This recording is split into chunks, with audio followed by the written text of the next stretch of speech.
Is page number 35 का question है, do most leader fulfil there election promises? Do most leaders fulfil there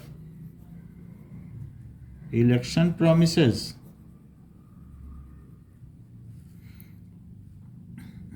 So most leaders do not fulfill their election promises. Most leaders do not fulfill. वो अपने manifesto में तो बहुत सारी बातें करते हैं. मैनिफेस्टो का मतलब क्या है?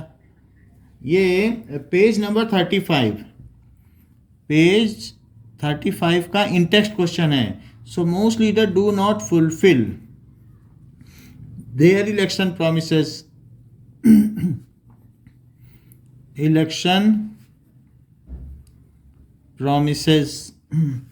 Actually they forget all the promise that they make before election. So actually they forget all promises. So that they make या तो वो बातें जो करते हैं और डिक्लेयर इन मैनिफेस्टो जानते हो, चुनावी घोषणा पत्र. वो एक बुकलेट निकालते हैं कि अगर हमें जिताओगे तो हम ये करेंगे. सो दैट दे मेक और declare in election manifesto. Election manifesto तो कोई भी कह सकता है कि हम ये आपके लिए करेंगे, उसे मैनिफेस्टो कहते हैं. एक इलेक्शन मैनिफेस्टो है जो इलेक्शन से पहले निकाला जाता है.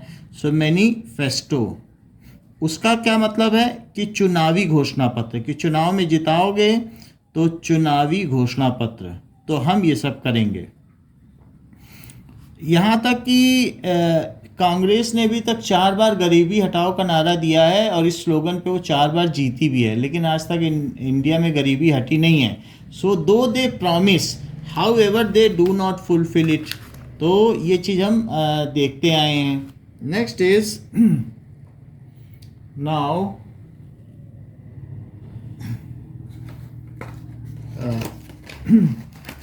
Jagdeep and Navpreet read the story and draw the following conclusion. कोई स्टोरी दी गई है, can you say which is right or wrong in the story given in the story is inadequate to call them right or wrong. Now यहाँ पर दिया गया है कि कौन इसमें से सही है कौन गलत है. Now see, election can lead to change in policy of government. अगर इलेक्शन हो जाएंगे तो अगर हमने इलेक्शन हो गया तो उसकी वजह से पॉलिसी बदल जाएंगी, क्योंकि जो नई गवर्नमेंट आएगी वो अपनी पॉलिसी चलाएगी. बीजेपी की अपनी पॉलिसी है. तो उसमें से the governor invited Devilal to become the chief minister because he was impressed with his speeches. ऐसा हुआ था कि हरियाणा में 2 अलग अलग पार्टी के लीडर्स थे. तो देवीलाल को गवर्नर ने बुला दिया. गवर्नर राज्यपाल होता है, तो वो क्या होता है, उसे जो मेजॉरिटी का मेंबर है उसे बुलाना चाहिए, लेकिन उसने दूसरे माइनॉरिटी के मेंबर को बुला लिया. तो ये लिखा है कि क्योंकि वो उनकी स्पीच से इम्प्रेस्ड थे इसलिए बुला लिया. People are happy with every ruling party and vote against it in the next election. Happy with, ये बात सही हो सकती है क्या? अगर रूलिंग पार्टी से लोग हैप्पी होंगे तो क्या उनके अगेंस्ट में वोट करेंगे? The party that wins the election forms the government. तो party that wins the election forms the government, ये बात अगर जिसने इलेक्शन जीत लिया तो वो अपनी गवर्नमेंट बनाएगा. तो और इसके अलावा सभी चीज़ों पर अब हमें देखना है. सो पहला पॉइंट देखिए आंसर क्वेश्चन नंबर 2 का, कि now elections can lead to changes in the policy of government. तो ये राइट है या रॉन्ग बताइए. तो पहली चीज है, जो पहला पॉइंट है, दिस इज राइट. क्योंकि अगर इलेक्शन होंगे और गवर्नमेंट चेंज होगी तो क्या पॉलिसी चेंज हो जाएगी? कांग्रेस की जगह बीजेपी आएगी तो पॉलिसी चेंज हो जाएगी। यस, क्योंकि हर गवर्नमेंट ही तो लेजिस्लेटिव है, वही तो पॉलिसी मेकर है। तो different government, different party when form government तो अपनी अपनी पॉलिसी बनाती हैं, तो इलेक्शन के आने से पॉलिसी बदल जाती है, ये हमें साफ देखने को मिलता है। गवर्नर ने इनवाइट किया देवीलाल को हरियाणा में, जबकि वो उनको ज़्यादा सीट्स नहीं मिली थी, उनके ज़्यादा एमएलए नहीं थे हरियाणा में, तब भी उनको इनवाइट कर लिया। इस चीज़ पे बहुत डिस्प्यूट हुआ था कि उनको क्यों इनवाइट किया, दूसरे पार्टी के मेंबर को करना चाहिए था। तो क्योंकि क्या वे उनकी स्पीच से इम्प्रेस्ड थे, या उन्होंने उतने मेंबर्स का वो साइन करा के दे दिया था कि मेरे पास मेजॉरिटी है। भाई जो गवर्नर को ये साइन करा के दे देगा, आपके पास पूरी सीटें नहीं है, हाफ से ज़्यादा सीट नहीं, हाफ से एक ज़्यादा होनी चाहिए, लेकिन आपने 4-5 पार्टी को मिला के एक अलायंस बना लिया, गठबंधन बना लिया और सबके साइन करा के दे दिए, तो क्या governor is not liable to ask you to make the government? बोलो, बात समझ में आई कि नहीं?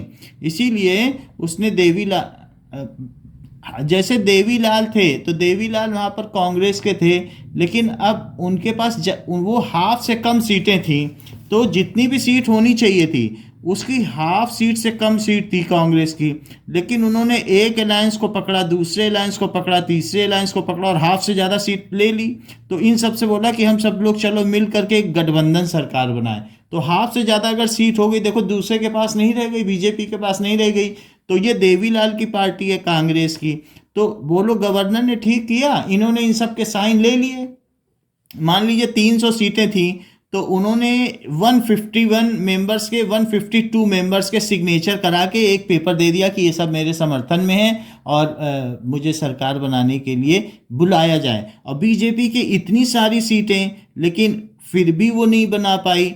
क्यों नहीं बना पाई? उसकी 148 सीट्स थी और जबकि इसकी सिर्फ 85 थी। ये बना ले गई, इसने सबको मर्ज कर लिया।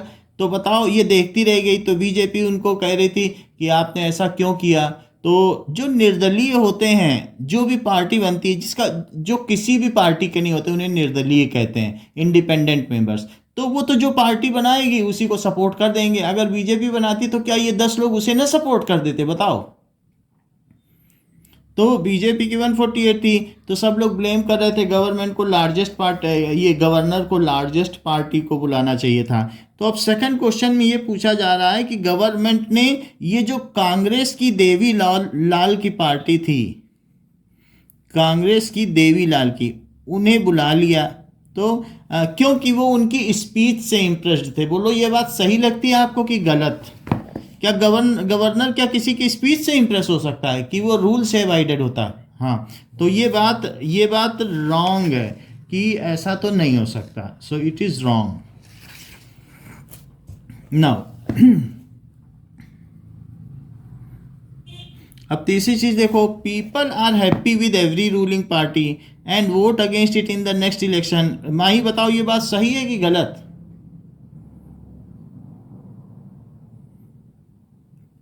और कौन है? Divya, are you there? बोलो बेटा। ये people are happy with every ruling पर, ये गलत है, क्योंकि अगर हैप्पी होते तो फिर उसी को वोट ना दे देते, तो फिर वो अगेंस्ट तो नहीं करते, तो ये रॉन्ग हो गया। अच्छा, फोर्थ देखिए, the party that wins the election forms government. जो पार्टी जीतती है election, so that is forms government. ये तो बात सही है कि party that wins the election forms the government. The election lead to a lot of economic development in Haryana. तो इस इलेक्शन से, this election led to a lot of economic development in Haryana. The Congress chief minister need not have resigned after this party lost election. So उनकी party चुनाव हार गई, फिर भी उन्होंने अलायंस किया और तब भी उन्होंने सरकार बना ली। तो उन्हें रिज़ाइन करने की तो ज़रूरत नहीं है। रिज़ाइन कुछ लोग पार्टी से कहते हैं भाई हम हार गए, हम अपने ऊपर जिम्मेदारी लेते हैं और रिज़ाइन करते हैं, तो ऐसा करने की ज़रूरत नहीं थी। Now here there are 2 more points.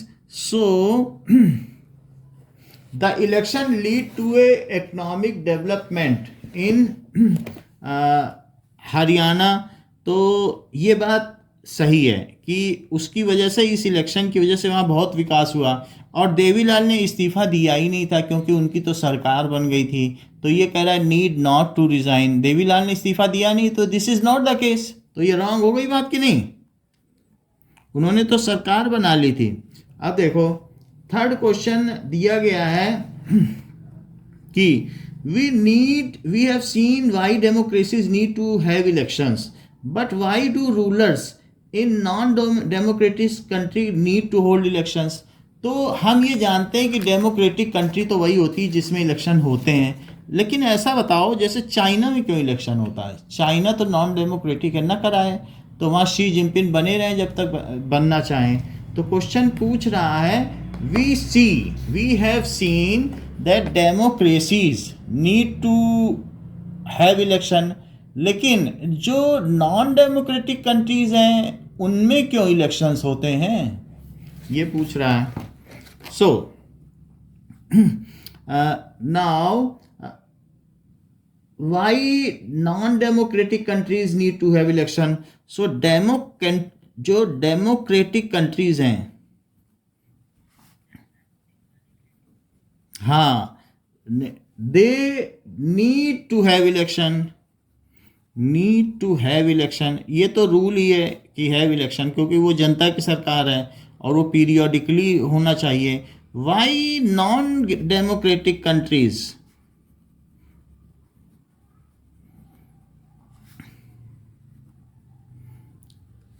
they hold election?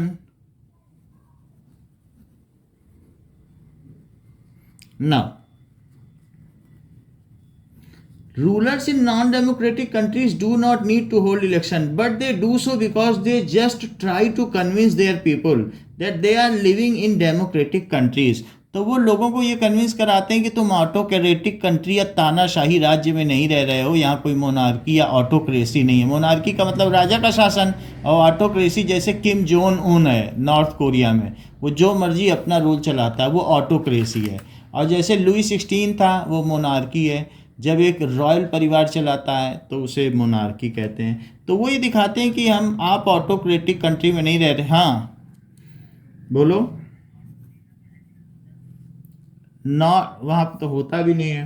तो rulers in non democratic country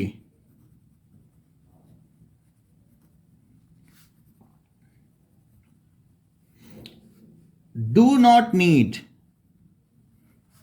ऐसे सऊदी अरेबिया में है तो अरेबियन कंट्रीज़ है जहाँ पर मक्का मदीना है, वहाँ पर वो उनका रॉयल फैमिली है, वो चाहे तो वहाँ पे कभी कोई इलेक्शन नहीं होता है, उनकी अपनी फैमिली वही चलाती है, royal family. Do not need to hold election but they do सो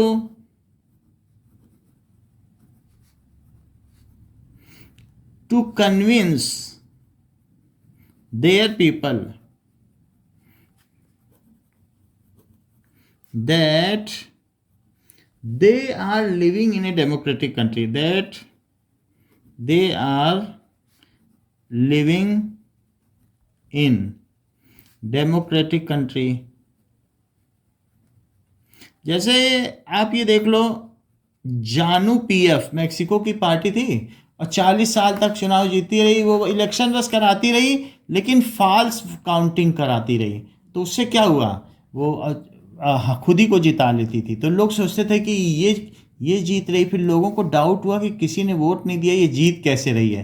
तो लोगों ने विद्रोह कर दिया, फिर उसके खिलाफ चार्जेस लगाए गए और फिर सब धांधली पकड़ी गई। ऐसा होता है। और कई बार ऐसा भी होता है कि जैसे कम्युनिस्ट पार्टी में, कम्युनिस्ट में ही किसी को वोट देना है तो सब एक ही थाली के चट्टे बट्टे हैं। तुम शी जिनपिंग को वोट दो चाइना में या उनके साथ काउंटर पार्ट को, सब एक ही हैं। तो वो बस दिखाने के लिए करते हैं, बाकी पावर तो एक के हाथ में ही रहती है। और कई जगह तो इलेक्शंस ही नहीं होते हैं। नाउ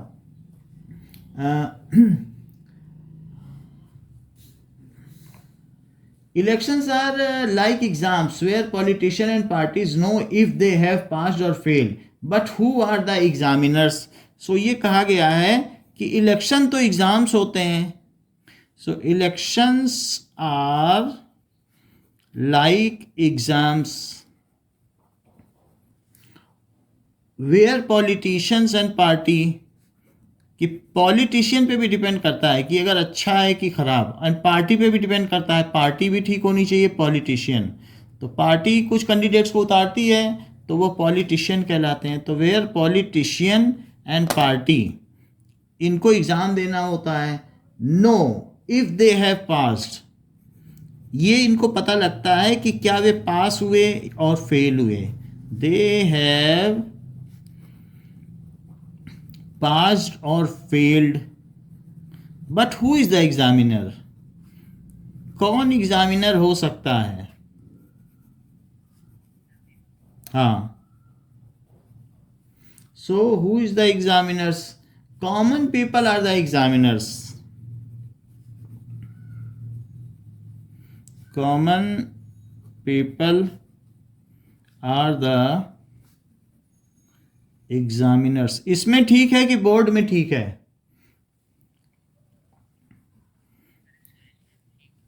ये ठीक है। It is they who decide, they who decide, तो इसका पीडीएफ भी भेज देंगे। Who decide whom to vote, whom to vote,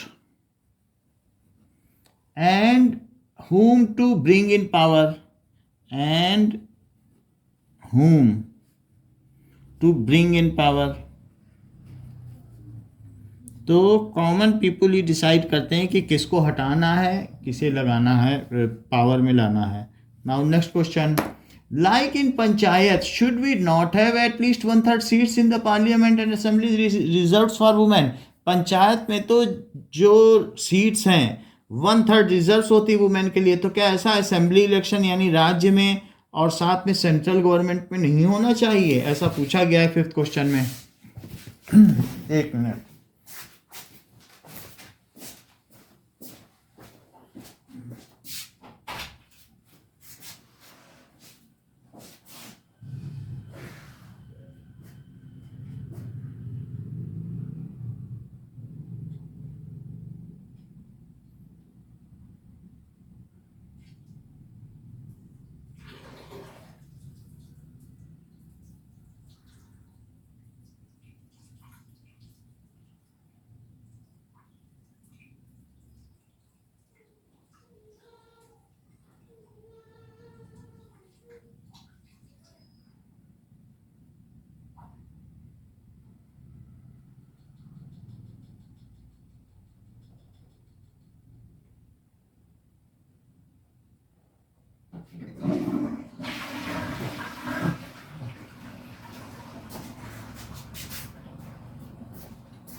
now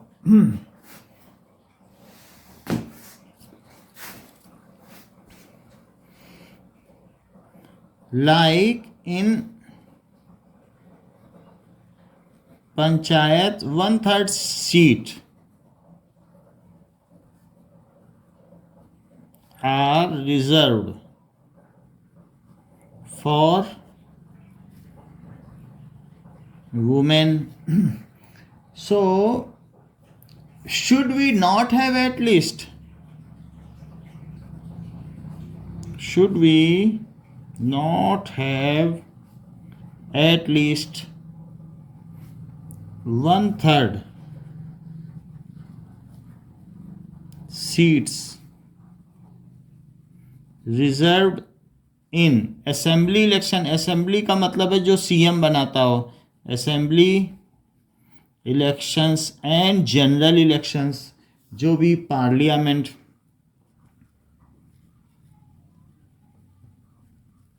तो असेंबली और पार्लियामेंट में क्या नहीं होना चाहिए?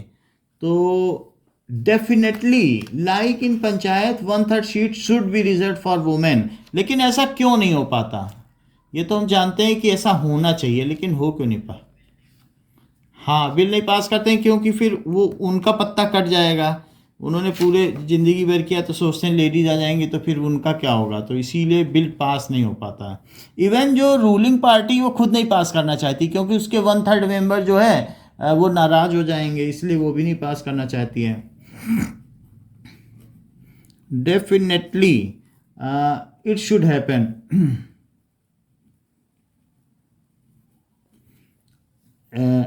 It should happen in assemblies and parliament, but most of the male politicians are not willing to pass such bills. But most of the male politicians are not willing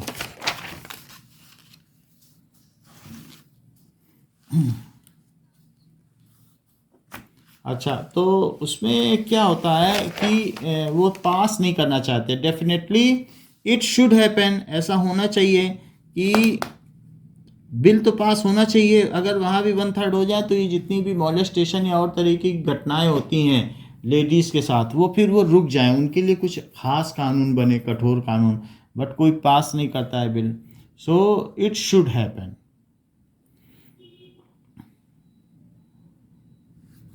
Okay, so but it is not happening. Why it is not happening? But most of the male politicians are not willing to pass women reservation bill.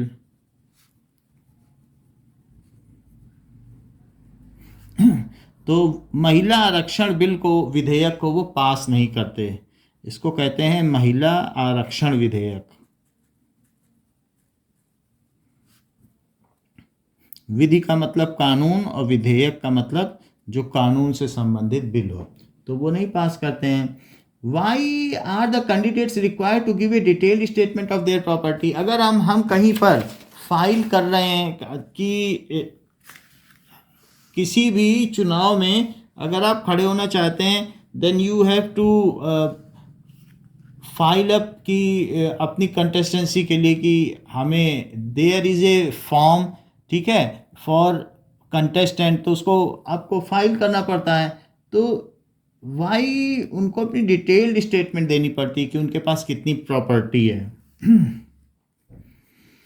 So why are detailed statement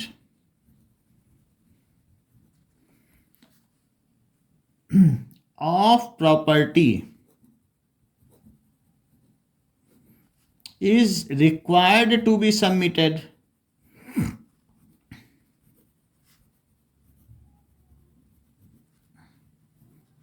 for candidates appearing in election, for candidates contesting election,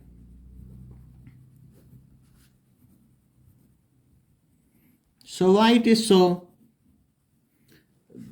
The public who are going to vote is liable, it has a right to information about the contestant, about their career, about their future, about their background, criminal background also, and the property they are having, mobile and immobile property, कि कितना पैसा है रोकड़ में यानी cash में कितना है, कितनी ज़मीन है।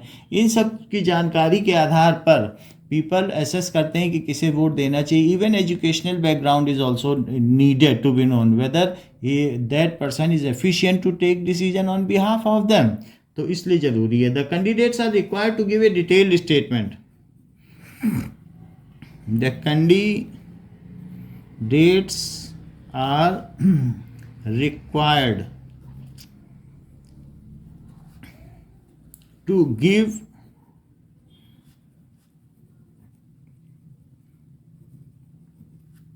a detailed statement of their property,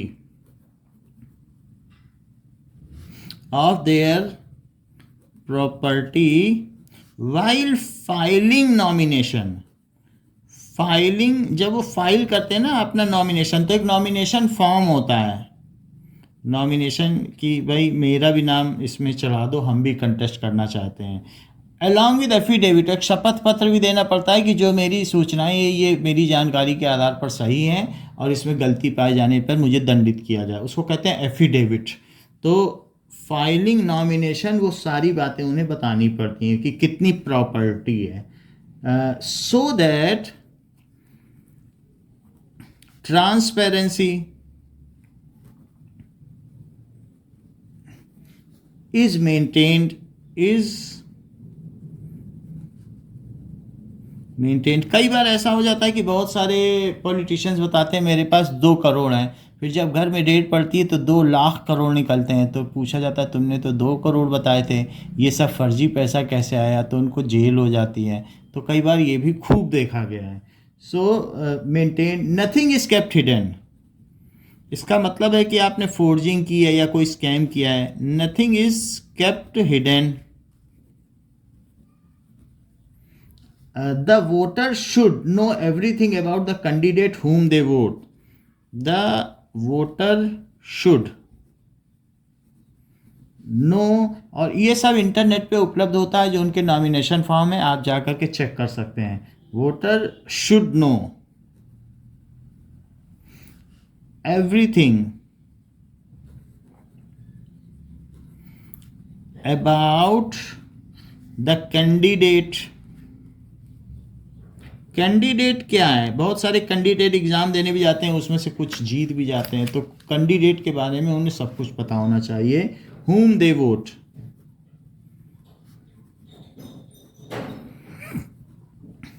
now next is question number 7, page number 44। तो it is given match the following features of electoral system with principles they reflect. तो यहाँ पर दिया गया है कि कुछ प्रिंसिपल हैं और फीचर ऑफ इलेक्शन सिस्टम। तो ज़रा देखें ये क्या क्या प्रिंसिपल हैं और इलेक्शन सिस्टम। यहाँ पर दिया गया है कि universal adult franchise. So universal adult franchise का क्या मतलब है? नाउ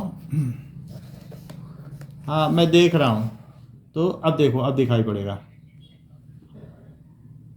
हाँ, that is universal adult franchise का क्या मतलब है कि एवरी कंस्टिट्यूएंसी हैज़ रफली द सेम पॉपुलेशन, या everyone who is 18 years old उसको वोट देने का अधिकार, ये चीज़ है। अच्छा, रिप्रेजेंटेशन ऑफ वीकर सेक्शन, इसका क्या मतलब है कि reservation of seats for SC and SC candidate, यही तो है ना representation of weaker section. Open political competition क्या होता है कि that can form A party और कंटेस्ट इलेक्शन, कोई भी अपनी पार्टी बना सकता है और इलेक्शन लड़ सकता है, इसको open political competition. 1 vote 1 value, so every constituency has रफली द सेम पॉपुलेशन। ये नहीं कि लद्दाख में 20 लाख लोग हैं तो वहाँ पर से भी एक ही MP है, और दिल्ली में 20 करोड़ है तो एक ही MP है। तो हम पॉपुलेशन के हिसाब से हम कंस्टिट्यूएंसी बनाते हैं कि अगर दिल्ली में है तो वहाँ पर 7 MP चुने जाते हैं। तो 1 वोट 1 वैल्यू है कि उस जिससे कि इक्वल लोगों पे इक्वल MP हो, मेंबर ऑफ पार्लियामेंट। तो ये बात समझ में आ गई कि वो कोई भी हो सकते हैं, जिसको जनता चुनेगी 7 MP अलग अलग भी हो सकते हैं, क्योंकि हर एक कंस्टिट्यूएंसी में एक कंस्टिट्यूएंसी एरिया होता है ना, उस कंस्टिट्यूएंसी एरिया में आम आदमी पार्टी का भी खड़ा होगा, कांग्रेस का भी, बीजेपी का, समाजवादी का। अब जनता जिसको चुन ले, वो 7 अलग अलग पार्टी के भी हो सकते हैं, उसमें से कोई इंडिपेंडेंट भी हो सकता है जिसकी कोई पार्टी ना हो।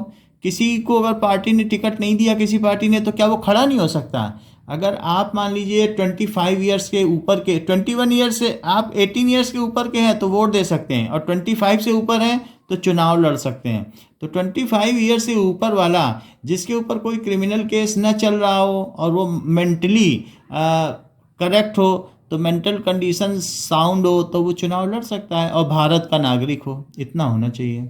तो कोई भी लड़ सकता है, आप इंडिपेंडेंटली भी लड़ सकते हो अगर पार्टी ने टिकट दिया है तो भी।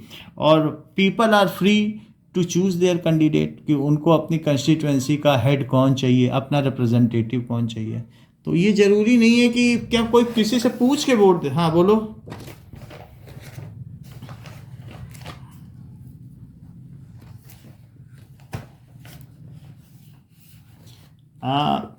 देखो, इंडिया का सिटीजनशिप लिया हो तो लड़ सकता है कि नहीं, इसको हमें नेट में देखना पड़ेगा, क्योंकि इंडिया का अगर नागरिक है, सिटीजन होना चाहिए, भारत का नागरिक होना चाहिए, तो वो लड़ सकता है। तो ये चीज़ है, और उसकी सिंगल सिटीजनशिप भी होनी चाहिए। किसी किसी ने चोरी चोरी, राहुल गांधी ने 2 सिटीजनशिप ले रखी है, उसने इटली की भी ले रखी है और यहाँ की, तो नहीं लड़ सकता। सिंगल सिटीजनशिप होनी चाहिए। तो इसमें 7th क्वेश्चन में जो ए पार्ट है यूनिवर्सल एडल्ट फ्रेंचाइजी का, उसका सेकंड है कि 18 years and above. B part representation of weaker system, तो इसका 4th है reservation for SC ST candidate. C part है that is open political competition, तो ओपन पॉलिटिकल कंपटीशन का मतलब है कोई भी अपनी पार्टी बना सकता है और लड़ सकता है, that is 3rd। And 1 vote 1 value, every constituency has रफली द सेम पॉपुलेशन, किसी भी कंस्टिट्यूएंसी में उतने ही जनता होती है, तो इसका ये मतलब है। Now 8th question, why are party agents present in the political booth and the counting centre. जब पोलिंग हो रही होती है, जब वो कास्टिंग ऑफ वोट हो रहा होता है, तो पार्टी के लोग वहाँ क्यों खड़े हैं? और उसी तरीके से जब काउंटिंग ऑफ वोट हो रहा है, तब पार्टी के लोग वहाँ क्यों खड़े हैं? सो हाँ, वाई आर पार्टी एजेंट्स। नहीं तो कोई बूथ कैप्चर करके अपने वोट डलवा लेगा। Present in the polling booth, तो पोलिंग बूथ पर क्यों है? And the counting centre.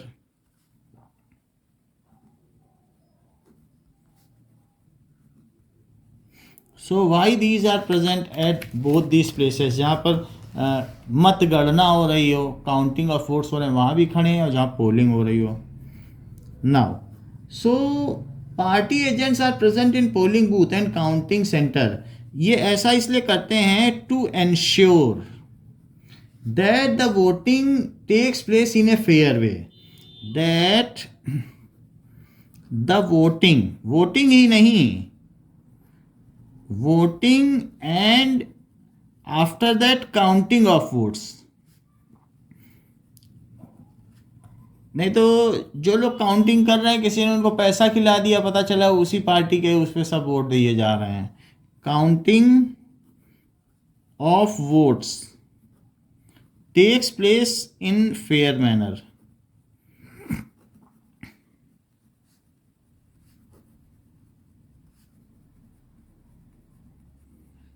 ठीक है, कोई इनजस्टिस ना हो, कोई माल फंक्शन ना हो, ठीक है, चीटिंग ना हो। It is to avoid cheating. अच्छा, identify the fair and unfair electoral practices among the following. कुछ चीज़ें दी गई हैं और आपको ये पता करना है कि कौन सा फेयर है और कौन सा अनफेयर है। ज़रा देखो, तो इसमें एक बात दी गई है कि a minister flags of a new train in his constituency a week before polling day. क्या ये चीज़ सही है कि गलत? उसने एक नई ट्रेन निकाल दी अपनी कंस्टिट्यूएंसी में, मान लो जोधपुर से यहाँ अब जाएगी ये कलकत्ता, तो जोधपुर में कोई एक मिनिस्टर है, सोच रहा मैं फिर से जीत जाऊँ, तो अभी इलेक्शन होने वाले हैं 1 हफ्ते पहले, उस लोग तो खुश हो गए कि मिनिस्टर ने अच्छा काम किया, तो ये काम सही है क्या? कभी भी वोटिंग से पहले एक मिनिस्टर ने एक नई ट्रेन निकाल दी 1 हफ्ते पहले, क्या ऐसा कोई बड़ी योजना आप ऐसे कर सकते हो? लोकार्पण लोगों में ऐसे डोनेट कर सकते हो? तो ये it is not fair. Okay, so a candidate, ये अनफेयर है, इसे क्या माना जाएगा? Unfair. Now a candidate promise that she will get a new train for his constituency if she is elected। एक कैंडिडेट ऐसा है जो प्रॉमिस कर रहा है कि हम ट्रेन निकालेंगे, तो ऐसे तो मैनिफेस्टो आप बना ही सकते हो, मैनिफेस्टो कि हम ये करेंगे वो करेंगे, तो ये फेयर है। Supporters of a candidate take the voters to a temple and make them oath that they will vote him. उनको मंदिर में ले जाके शपथ दिलाते हैं कि भगवान की कसम खाओ कि तुम हमें ही वोट दोगे। तो क्या ऐसा कर सकते हैं? बोलो, फेयर है? Unfair. The supporters of candidate distribute blankets in slum in return for promise of vote. अगर वो कंबल बांटते हैं गरीब एरिया में तो कि जिससे कि उन्हें वोट मिले, तो ये फेयर है कि अनफेयर? आप किसी को बार्गेनिंग, किसी को ऐसे नहीं दे सकते हो पैसा या प्रलोभन कि वो हमें वोट दे। आप you can not give money, तो you can not purchase votes. अगर आप किसी को विस्की देते हो, ब्लैंकेट देते हो या 500 रुपये देते हो, so on the promise that they will cast vote for their party और देयर कैंडिडेट, तो क्या ये ठीक होगा कि गलत होगा? It is my wish and will कि हम किसे वोट देना चाहें, उसके लिए हमें पैसा, ये गलत होगा। तो इस तरीके से जो चार चीज़ें हैं उसमें से पहला अनफेयर है, दूसरा फेयर है। So unfair, fair. फेयर तो सिर्फ यही है कि हम प्रॉमिस कर सकते हैं कि भाई हमें वोट दो। और थर्ड क्या है कि टेम्पल में ले गया, तो अनफेयर। और चौथा सपोर्टर्स डिस्ट्रीब्यूट ब्लैंकेट, तो ये भी अनफेयर हो गया। नाउ 10th क्वेश्चन कहता है पेज नंबर 47 में कि why does the election commission have so much powers, is this good for democracy? So why does the election commission, election commission को पूरे कंट्री में पावर है, चुनाव आयोग, तो वो सरकार के भी अंडर में नहीं है कि अगर चाहे मोदी गवर्नमेंट या कहीं और का है तो वो ओवर प्रेस कर दे, वो अपने मर्जी से निर्णय लेता है। Have so much power,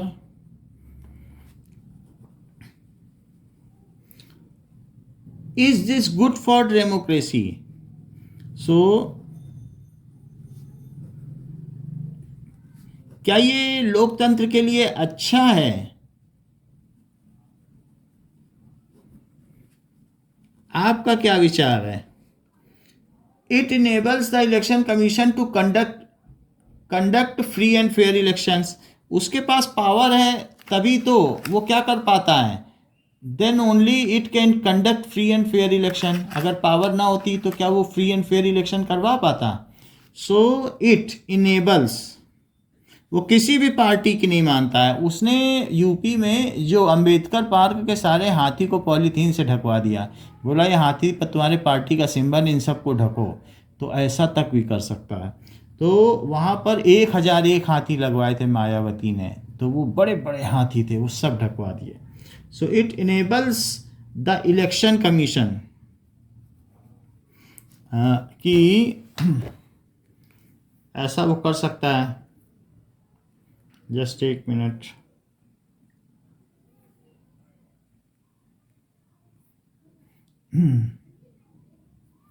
covering of elephants in Ambedkar park Lucknow.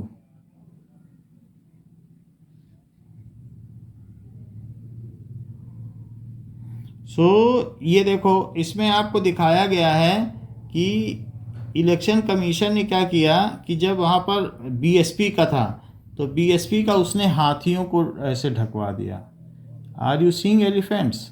So elephants को उसने किससे कवर करा दिया? कपड़ों से। बहुत बड़े, और 1000 नीचे आदमी तो देखो ना, आदमी कितने छोटे हैं आदमी। तो 1001 हाथी खड़े कर दिए, ऊपर भी तो आदमी चढ़े हुए हैं, नहीं देख रहे हो? वो बस उसकी पार्टी का सिंबल है, तो उसने एक ऐसा पार्क बनाया, हाथी पूरे में हाथी कर दिए, तो छुपा दिया। बोला कि इस तरीके से आप जो है प्रचार नहीं कर सकते हो कि आपकी पार्टी का इससे प्रचार हो रहा है सरकारी जगहों पर, क्योंकि अब उसने इस पार्क को लोगों को दे दिया, तो उससे ये कहा गया कि तुमने ये पार्क लोगों को दे दिया तो यहाँ पर आपकी पार्टी का प्रचार नहीं हो सकता है। So it is making people biased about you, कि वो तुम्हारा पक्ष ले लेंगे, तो ऐसा कोई सिंबल कहीं नज़र नहीं आना चाहिए। तो इसलिए इलेक्शन कमीशन ने ढकवा दिया और ढकना पड़ा।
या ऐसा भी हो सकता है, मान लीजिए अभी योगी आदित्यनाथ हैं जो कि यूपी में कंटेस्ट कर रहे हैं, अभी यूपी में इलेक्शन होने वाले हैं, तो जितनी भी सरकारी गाड़ियां हैं वहाँ पर बहुत सारी 1,000 जीपें हैं और एम्बुलेंस हैं, वो सब पे अगर कमल लगवा दें तो लोटस, तो क्या ये ठीक रहेगा? आपके हिसाब से ये ठीक है कि गलत है?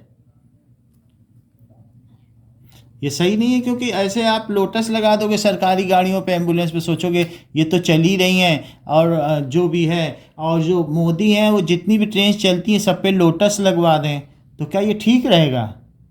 सारे एरोप्लेन में लोटस लगवा दें, तो इन चीज़ों को कौन रेगुलेट करेगा? अगर आप सरकारी तंत्र का जो दैट इज़ द प्रॉपर्टी है ऑफ पब्लिक प्रॉपर्टी को मिसयूज़ नहीं कर सकते हो फॉर योर इलेक्शन कैंपेन, अपने चुनाव प्रचार के लिए नहीं यूज़ कर सकते, तो इन्हें कौन रेगुलेट करेगा और सज़ा कौन देगा? It enables the election commission,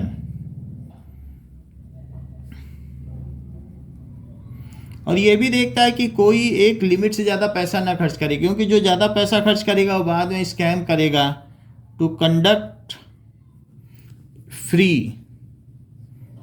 and fair elections,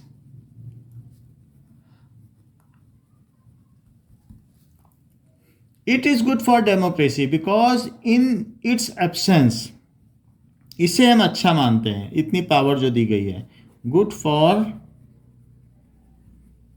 democracy as in its absence, अगर मान लो इलेक्शन कमीशन ना हो, the candidate can go to any extent. एक टी.एन. शेषन थे इलेक्शन कमीशन के जो commissioner, election commissioner of India, वो इतने खतरनाक थे, वो कोई जरा सा भी अगर वोटिंग डालने जा रहा है और उसने कमल लगा दिया या कांग्रेस का एक सिंबल सा लगा दिया, लोगो अपने कोट पे, कोट पिन लगा दिए, तो कहते थे तुम्हारा रजिस्ट्रेशन है, जाओ अब तुम नहीं बन सकते। बहुत खतरनाक थे। So in absence the candidate, as in its absence the candidate can go to any extent, can go to any extent of fraud and mall practices.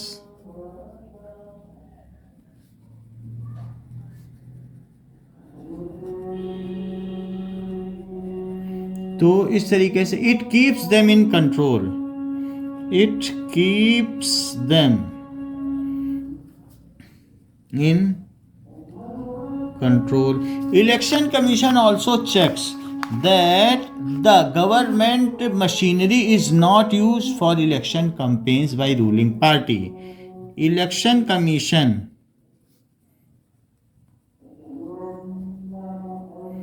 also checks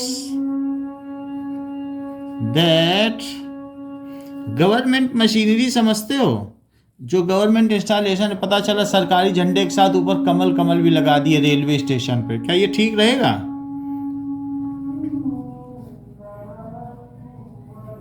machinery should not be used during election campaign. अगर तुम्हें jeep चाहिए, अब अलग से अपने पैसे की लाओ और उसे चलाओ, सरकारी जीप नहीं चलानी है। इलेक्शन कैंपेन, कैंपेन का मतलब प्रचार होता है। हाँ, कुछ भी चलाओ लेकिन अपने पैसे की अलग से किराए पे करके चलाओ। ये नहीं कि सरकारी है, सरकार पेट्रोल भरा रही है, तुम आइए तो सबकी जीप मंगवा लो, कह दो कि अब हम इसे चुनाव प्रचार करेंगे, ठीक रहेगा क्या?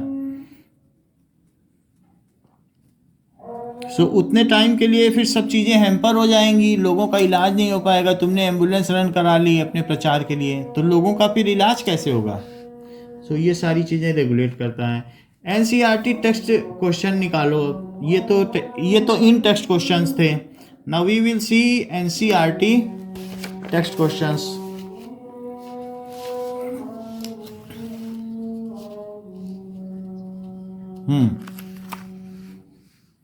जो भी सिंबल है, हर एक पार्टी को इलेक्शन कमिश्नर ने एक एक सिंबल दिया है, तो अब वो सिंबल अगर वो है तो लोग अगर सिंबल देखेंगे तो मोटिवेट होंगे।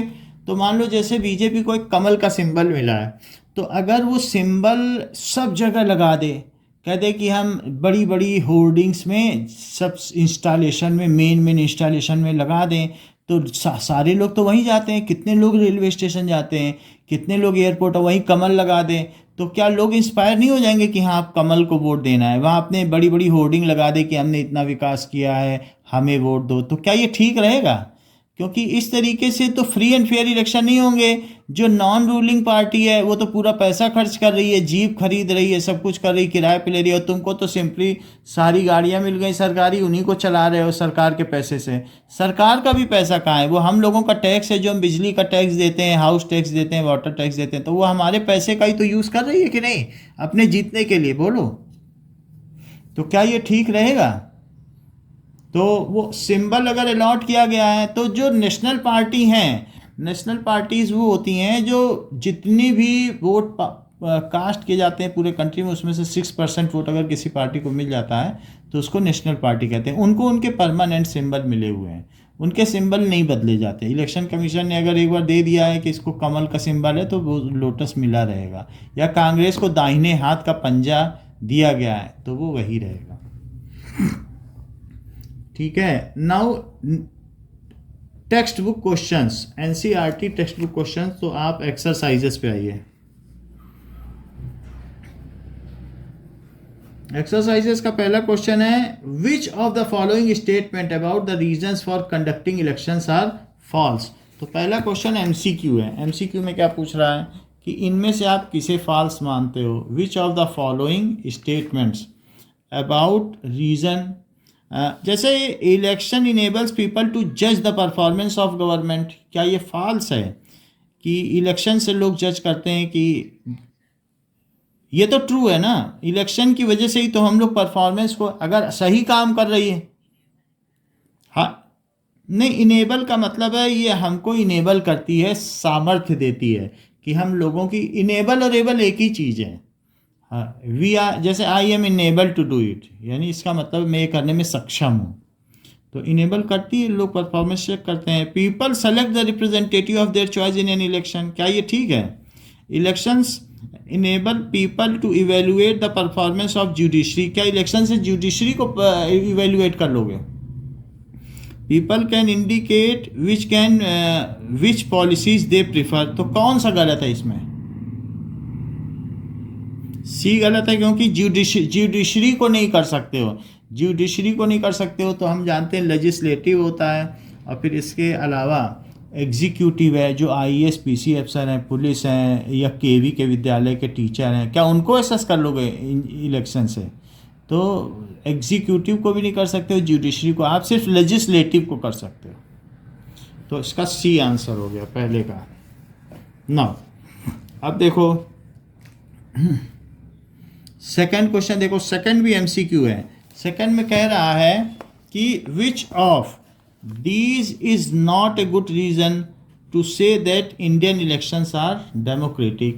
तो कौन सा इसमें नॉट ए गुड रीज़न, कि वैसे इंडियन इलेक्शंस डेमोक्रेटिक हैं, तो India has the largest number of voters in the world, इसलिए डेमोक्रेटिक है। Indian election commission is very powerful, ये तो अच्छी बात है, हम डेमोक्रेटिक हैं। In India everyone above the age of 18, यहाँ ये नहीं है कि फ़ीमेल को नहीं देना है, जबकि सऊदी अरेबिया में अभी तक यही था कि फ़ीमेल कास्ट नहीं कर सकती हैं वोट, अब हो गया कि वो भी कर सकती हैं।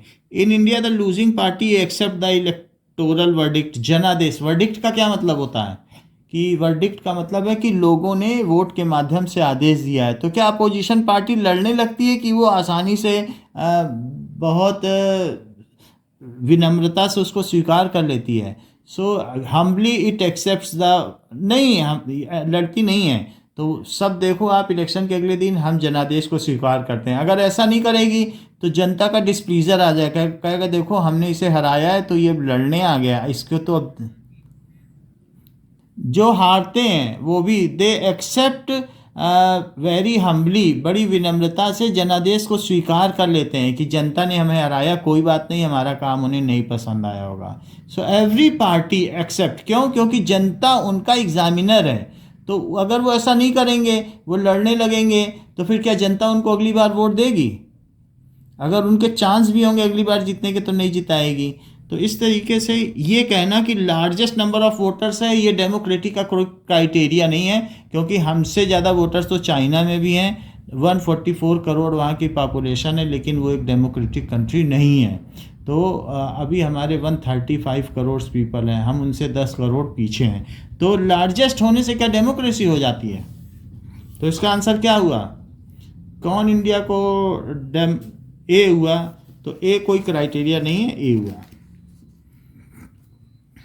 Now match the following. Third question देखो कि is it necessary to keep the voters list up to date, because हमें वोटर्स लिस्ट अपडेट क्यों रखनी चाहिए? क्योंकि कुछ लोग उस जगह को छोड़ के चले गए हैं, कुछ लोग नए आ गए हैं रहने वाले, तो हमें अपडेट होनी चाहिए हर इलेक्शन से पहले, 3-4 महीने पहले अपडेट हो जाती है। तो क्यों नेसेसरी है? Because all candidate must have fair chance of come, ये नहीं है। Some people may have moved away from the area where they voted last, तो कुछ लोग मूव कर चुके हैं, इसलिए वोटर लिस्ट अपडेट होना चाहिए। वोटर लिस्ट का मतलब समझते हो? एक कैंडिडेट की लिस्ट होती है जो कंटेस्टिंग है, और एक है हमारी आपकी लिस्ट जो चुनाव में वोट कास्ट करेंगे, तो उनकी लिस्ट तो अपडेट होनी चाहिए ना। Some constituencies are reserve for SC and ST। क्यों है ऐसा? There is a fair representation of all section in our society, जिससे कि सभी लोगों को फेयर रिप्रेजेंटेशन मिले, ऑल सेक्शन। तो इसीलिए हमने, जब तक कि वो अपग्रेड नहीं हो जाते सोसाइटी में, they are coming out of the marginalisation, अभी वो हाशिए पर हैं, उनको सोसाइटी ने बाहर कर रखा। लेकिन अब समय बदल गया है, अब तो सब मिलजुल कर रहते हैं। तो जब तक कि उनकी स्थिति इम्प्रूव नहीं हो जाती है, तब तक हम उन्हें रिप्रेजेंटेशन देने के लिए प्रमोट कर रहे हैं। Everyone has one and only one vote, so that, ऐसा क्यों है? राष्ट्रपति को 2 वोट डालने का क्यों मौका नहीं है? उनको भी 1 ही वोट है, ऐसा क्यों है? Everyone has equal opportunity to elect their representative. Party in power is not allowed to use government vehicles, ऐसा क्यों है कि जो पार्टी है पावर में वो गवर्नमेंट की ही जीप चलवा दे और उसी से प्रचार करवाए, फ्री में चलेगी, ऐसा क्यों है? All candidates must have a fair chance to competing in election, क्योंकि ऐसा करेगी तो वो तो फ्री में कंपेन कर लेगी और दूसरे लोग प्रचार करने में पैसा बहाएंगे। तो क्या ये फ्री एंड फेयर चांस है कंपीटिंग का? बोलो, नहीं है। तो इसलिए इसके क्या क्या आंसर्स हो गए? थर्ड में ए का 4th हो गया, बी का 1st हो गया, सी का 2nd हो गया, और डी 3rd हो गया। Now list all the different election related activities mentioned in chapter and arrange them in time sequence। सो ये कहा है अरेंज करना है election related activities in time sequence. Election related activities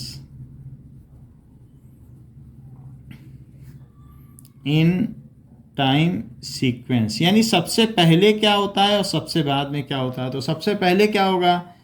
पहले होगा मेकिंग ऑफ वोटर लिस्ट। सबसे पहले ये होता है कि वोटर लिस्ट तैयार। एक मोटी बुक देखी है जिसमें सारे वोटर्स के नाम होते हैं, या नहीं देखी तो मैं दिखा दूं? वोटर्स लिस्ट है, देखिए ना, बुक में भी बनी है क्या वोटर्स लिस्ट? तो एक मोटी बुक होती है हर एक जगह पर,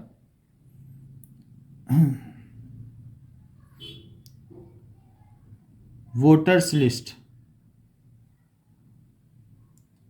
नाउ ये देखो ऐसी होगी। इसमें क्या होता है ना कि एक बुक है और उस बुक में क्या होगा, बहुत सारे पेजेस होंगे और उन पेजेस में नाम होंगे। ये वोटर्स लिस्ट है, एक बुकलेट है और उसमें फ़ोटो भी है, तो फ़ोटो के साथ नाम होंगे। तो ये देखो ऐसे दिखा है, ये मतलब हम लोगों का है, ये वोटर्स लिस्ट है, इसमें सबकी फ़ोटो होगी और ऐसे 100 पन्ने होंगे और स्टेपल्ड होगी। तो उसमें क्या होगा कि जैसे आप वोट डालने जाओगे तो आपका चेहरा देख के इससे पहचानेगा, आधार कार्ड से आप कहाँ रहते हो पूछ लेगा, आपके फादर का क्या नाम है, सब कुछ पूछ लेगा और फिर उसके बाद आपको वोटिंग करने की अनुमति होगी। इस तरीके से हो सकता है कि स्टेपल्ड भी हो, कहीं अगर कम वोटर है तो स्टेपलर लगा के दे देगा, और कहीं कहीं तो ऐसे वोटर होते हैं कि बुकलेट भी बनानी पड़े। बुकलेट देख रहे हो, तो कहीं बुकलेट के फॉर्म में रहेगी तो कहीं कैसे रहेगी। करीब करीब 40-50 पन्ने की तो होती है, ऐसा होता है। ठीक है, तो सबसे पहले क्या बनेगा बताओ, making of voters list. Voters list में क्या होगा, जो लोग चले गए क्या उनका नाम हटाना होगा, और जो नए लोग वहां पर आए हैं तो उनका नाम जोड़ना पड़ेगा। अनाउंसिंग, जैसे मैंने मकान लिया है तो वो मेरे पास आ गए, बोले कि आपने मकान लिया है, अब आपका नाम वोटर लिस्ट में जोड़ा जाएगा, तो जोड़ दिया उन्होंने। वो पता लगाते रहते हैं कौन जा रहा है, और जो पहले चले गए उनको हटाया। तो अनाउंसिंग इलेक्शन शेड्यूल, फिर इलेक्शन कमीशन क्या करेगा, ये बताएगा कि इलेक्शन कब है। अब जब इलेक्शन की डेट आ जाएगी तो उसके बाद जो कंटेस्टेंट्स हैं वो क्या करेंगे, कैंडिडेट अपना नॉमिनेशन फाइल करेंगे। कैंडिडेट की भाई हमें चुनाव लड़ना है, फाइल देयर नॉमिनेशन। नॉमिनेशन का मतलब है कि हम इसके लिए we are ready to contest election, इस चीज़ को कहेंगे नॉमिनेशन। अब देखो, इसके बाद जब वो नॉमिनेशन फॉर्म कर देंगे तो फिर इसके बाद क्या वो प्रॉमिसेस करेंगे कि हम ये करेंगे वो करेंगे, तो फिर वो रिलीज़ करेंगे election manifesto. Release election manifesto, चुनावी घोषणा पत्र कि तुम हमें जिता दोगे। हर एक मेन पार्टी तो ये करती है, इंडिपेंडेंट लोग भी करते हैं लेकिन उनका कोई ध्यान नहीं देता, और उनके हाथ में इतनी पावर भी नहीं है जो बिना पार्टी के लड़ते हैं। फिर इसके बाद जब मैनिफेस्टो आ गया तो क्या वो, हाँ, इलेक्शन कैंपेन, अब चुनाव प्रचार होता है।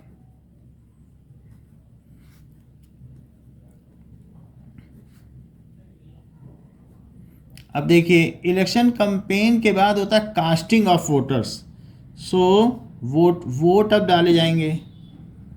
कास्टिंग, चुनाव प्रचार 2 दिन पहले बंद हो जाता है कास्टिंग ऑफ वोटिंग के, कास्टिंग ऑफ वोट, तो वोट्स हो जाएंगे। फिर अगर मान लो कहीं पर बूथ कैप्चरिंग हो गई तो क्या होगा, क्या रिप, हाँ, तो बूथ कैप्चरिंग हो जाएगी तो ऑर्डरिंग रीपोल, इस काउंटिंग ऑफ वोट्स होगी,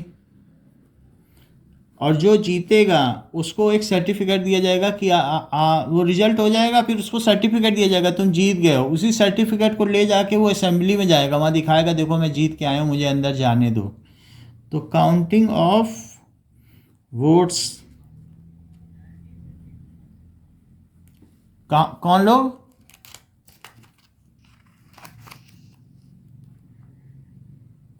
तो वो जो सरपंच होंगे, तो यहाँ पर एक ये जैसे मेयर हाउस या कहीं कहीं पर ऐसा होता है कि जिला परिषद होती है, तो जिला परिषद जैसे विधान परिषद होती है तो वैसे जिला परिषद होती है, तो वहाँ पर वो दिखाएंगे। ठीक है, तो या नगर पालिका होती है तो उसमें भी यही होता है। तो it is declaration of election results.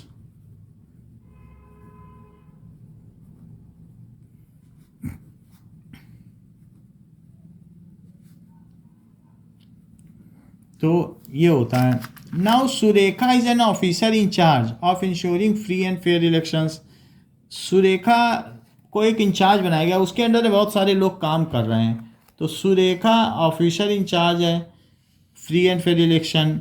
Describe what should she focus on for each of the following stage of election. मान लीजिए अगर कंपेन हो रहा है तो उसमें उसे क्या फोकस करना है, मान लो चुनाव प्रचार हो रहा है तो उसमें वो क्या करे, पोलिंग डे में वो क्या चीज़ करे, और काउंटिंग डे में क्या करे, उसे ये सब काम में अपना इन्वॉल्वमेंट दिखाना है क्योंकि वो उस एरिया की इंचार्ज है। तो पहला कैंपेन में वो क्या करेगी, तो इलेक्शन कैंपेन,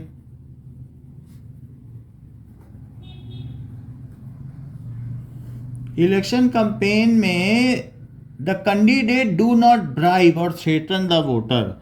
द कैंडिडेट को घूस नहीं देनी किसी को, आपको मालूम है जो जगह जगह चुनाव प्रचार चुनावी सभाएं होती हैं, 500-500 रुपये बांटे जाते हैं और एक टाइम का खाना, मालूम है जहाँ होता है। ऐसे भीड़ नहीं इकट्ठा होती है। Do not bribe. लोगों के पास बहुत सारा ऐसा स्कैम का पैसा है जो कि लोग यूज़ करते हैं। और थ्रेटन द वोटर।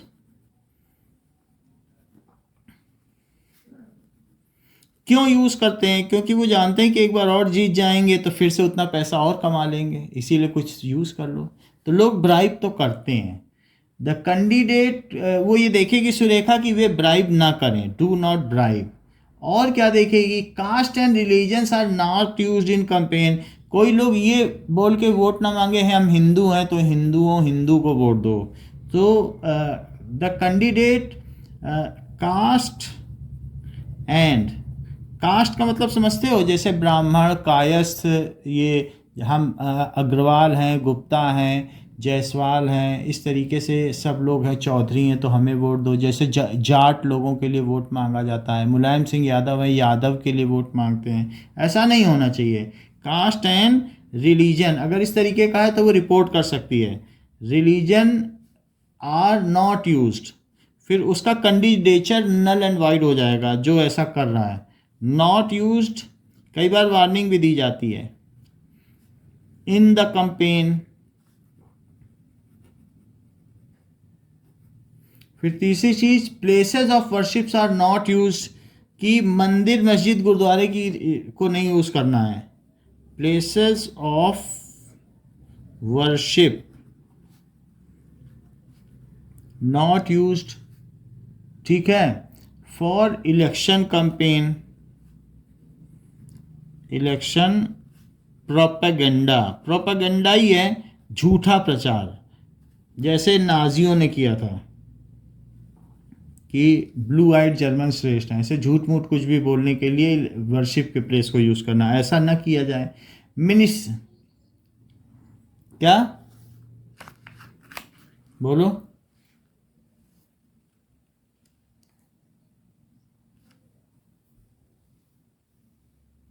एक बार और बोलो, साफ नहीं समझ में आ रहा, क्या कह रही हो?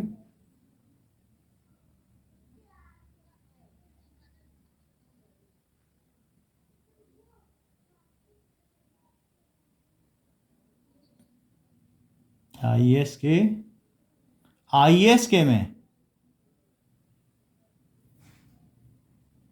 हमको पता नहीं है। हाँ, places of worship not use for election propaganda, या ministers do not use government vehicle for their campaign. Ministers do not use government vehicles for their campaign.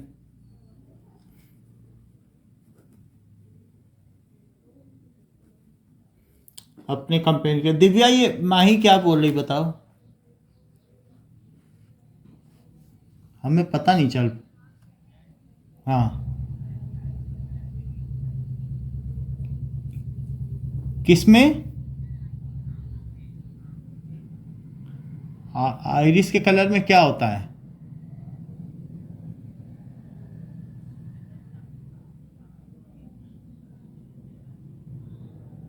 हाँ हाँ, आइरिस के कलर पे लोग प्रोपेगेंडा करते हैं, तो वो तो नाजियों ने किया था आइरिस के कलर पर प्रोपेगेंडा। लेकिन दूसरे लोग झूठ प्रचार की सब लोग एकजुट हो जाओ, हिंदू मारने वाले हैं, वो तलवार इकट्ठी कर रहे हैं, सारे मुस्लिम एक को वोट दो, ऐसे ये सब प्रोपेगेंडा झूठ मूठ ऐसे प्रचार करोगे तो लोगों को डरा डरा के वोट ले लो, तो क्या ये ठीक बात है? यही तो प्रोपेगेंडा होता है, नहीं होता है? अगर आप रिलीजियस प्लेस पे ऐसे झूठ मूठ बोलोगे तो प्रोपेगेंडा है, वहाँ किसी को पता भी नहीं चलेगा। तो इस तरीके से रिलीजियस प्लेस का आप इस्तेमाल ही नहीं कर सकते, आपको ओपन ग्राउंड में ही करना है जिससे कि दूसरे लोग आ सकें, चेक कर सकें। तो इलेक्शन कैंपेन में सुरेखा को ये सारी चीज़ें चेक करनी है कि ये सब ना हो। इसके अलावा पोलिंग डे में उसे क्या चेक करना है? पोलिंग डे, पोलिंग डे में she should ensure that incidents of rigging, fraud and malpractices and booth capturing do not take place. हाँ, she should ensure that incident of rigging, rigging का मतलब अभी देखते हैं, मुझे मालूम नहीं है। इंसिडेंट किसी को मालूम है तो बताओ। It is a kind of threatening, हो सकता है उसे जाने ही न दे वहां।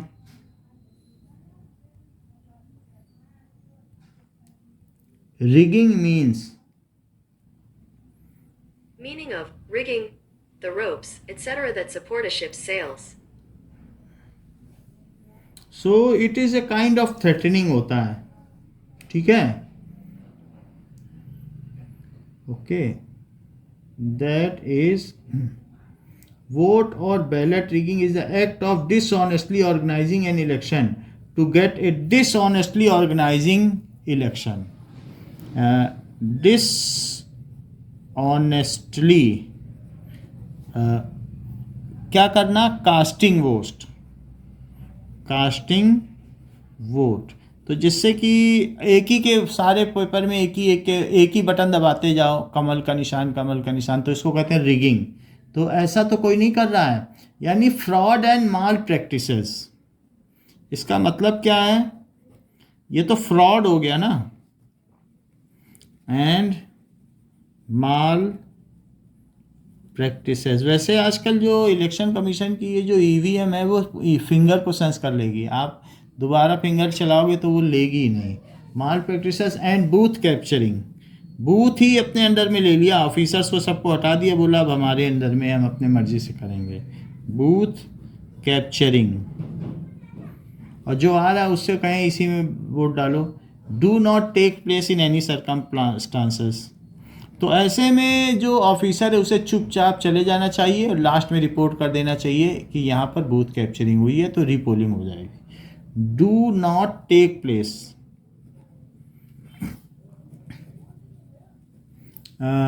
इन एनी सर्कमस्टांसेस, तो ऐसे लोग अब करते हैं। पहले तो लड़ाई झगड़ा करते थे, अब चुपचाप दे देते हैं, कोई मांगने आता है, बाद में फिर से रिपोल होता है। एनी सर्कमस्टांसेस, अब देखो पोलिंग डे में तो उसे ये करना चाहिए कि किसी भी स्थिति में बूथ कैप्चरिंग ना हो जाए। नेक्स्ट इज काउंटिंग डे में भी क्या इलेक्शन ऑफिसर का कोई काम है? सो यस, काउंटिंग डे में भी उसका एक काम है कि ना काउंटिंग डे में काउंटिंग में कोई गड़बड़ी ना हो जाए, और साथ में वो सर्टिफिकेट भी देगा कि कौन जीता है कौन हारा। उसी सर्टिफिकेट को लेके ही तो वो लोग असेंबली में जाएंगे। तो counting day, she should see ensure that counting of votes is done in a peaceful way. She should ensure that counting is done in a peaceful way, peaceful way में होनी चाहिए। और she should also ensure that the agents of all candidates are present in polling booth. She should also ensure that, जिससे कोई बाद में ये ना कह सके वो चुपचाप बस खड़े रहेंगे। Ensure that the agents of all parties, agents of all candidates, अगर 19 लोग चुनाव लड़ रहे हैं तो 19 लोग वहां खड़े रहेंगे, are present in polling booth.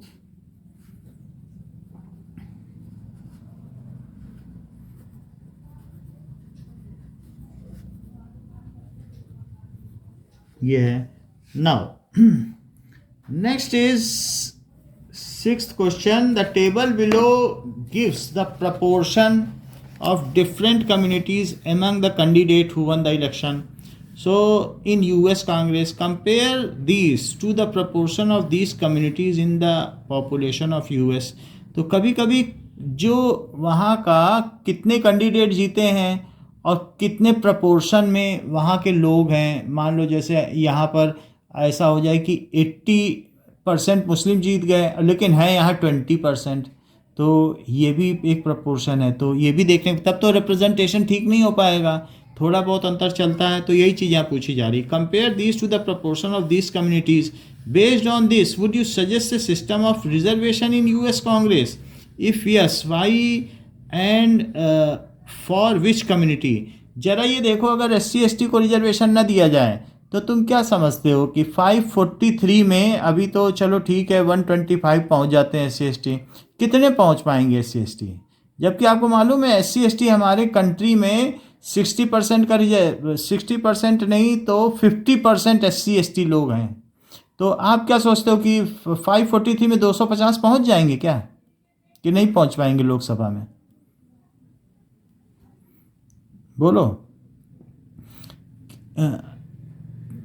They can not reach there, क्योंकि उनके पास इतना पैसा ही नहीं है कि इलेक्शन लड़ सकें, वो कंपेन कर सकें। तो क्या उनको रिजर्वेशन इसीलिए दिया गया है कि उनका प्रॉपर रिप्रेजेंटेशन हो सके? So that's why they are given reservation. नहीं तो ऐसे लोग हैं यूएस में, जो ब्लैक कम्युनिटी है वो 20% है, लेकिन वहाँ पे जब असेंबली या फिर कैबिनेट बनती है तो नेशनल लेवल पर उनके 5% जा पाते हैं, क्योंकि उनके पास पैसा ही नहीं है लड़ने के लिए। तो क्या ऐसी स्थिति में उन्हें रिजर्वेशन देना चाहिए गवर्नमेंट की तरफ से, कि जिससे उनका प्रॉपर रिप्रेजेंटेशन हो सके? तो वही चीज़ यहाँ पूछी गई है कि मान लीजिए ब्लैक्स हाउस ऑफ रिप्रेजेंटेटिव 8 हैं, और लेकिन वहाँ की पॉपुलेशन में 13% है, और इस तरीके से हिस्पैनिक्स 5 हैं वहाँ पे, लेकिन 13% हैं। वाइट्स 86 हैं, मतलब हाउस में, उनके संसद में, पार्लियामेंट में, लेकिन 70% पॉपुलेशन पे 86 पहुँच गए, इनके 13% पॉपुलेशन पे 80 पहुँचे। तो क्या कुछ इनजस्टिस नहीं है? सही प्रपोर्शन में नहीं पहुँचे ना। और वाइट फिर ब्लैक के और हिप्सीस के लिए क्यों लड़ेंगे? तो इसमें आपका क्या विचार है? तो in this I would like to suggest, I would like to suggest that seat should be reserved, that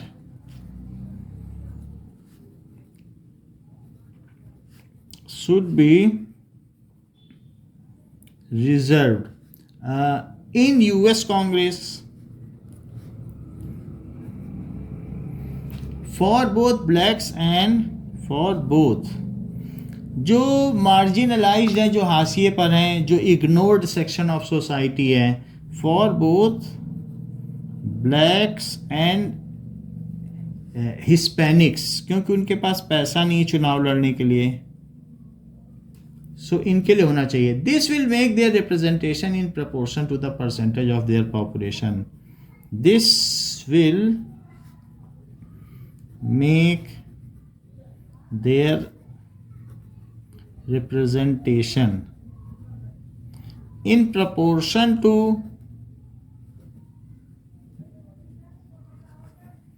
their population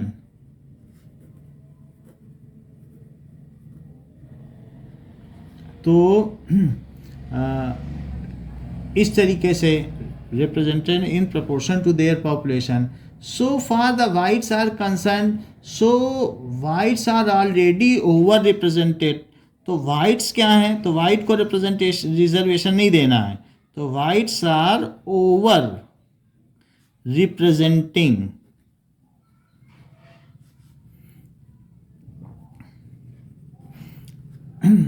in proportion to their population.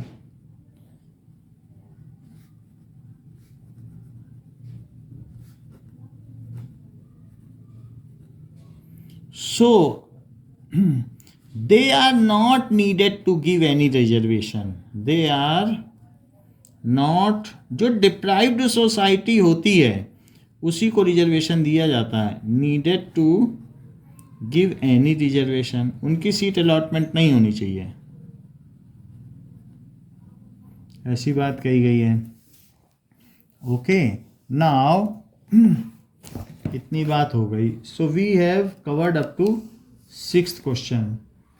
Okay, now एक क्लास कल और रखेंगे, इसको करेंगे और वर्किंग ऑफ इंस्टीट्यूशन 2 चैप्टर हम complete करेंगे कल के में। फिर उसके बाद जो रेगुलर क्लासेस होंगी उसको हम चलाएंगे। आज की क्लास के लिए इतना ही। Thank you for joining. Okay, welcome.